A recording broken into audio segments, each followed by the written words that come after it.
அருணகிரிநாதர் கண்ணை திறந்தார்ல, திறக்கும் போது யாரை முதல்ல பார்த்தார்? முதல்ல பார்த்தது தெய்வ யானை அம்மா.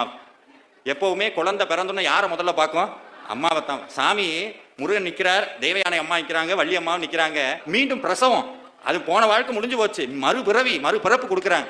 சாமி சொன்னாராம், கண்ணை திறந்தோன்னா என்னை பார்த்தா அவன் பயந்துருவான், அந்த நிலைக்கு ஒன்றும் அவன் வரல, என்னதான் இருந்தாலும் தாய் நீ அவனை பாரு அப்படின்னு சொல்லி தெய்வ யானை அன்னை கண்ணினாலே அருணகிரிநாதரை பார்த்து சிரிச்சாலாம். இவ்வளவு நேரம் ஆச்சா எங்க கிட்ட வர்றதுக்கு அப்படின்னு அருணகிரிநாதரே சொல்றார், முத்தை தரு பக்தி திருநகை அத்திக்கு இறை சக்தி சரவன.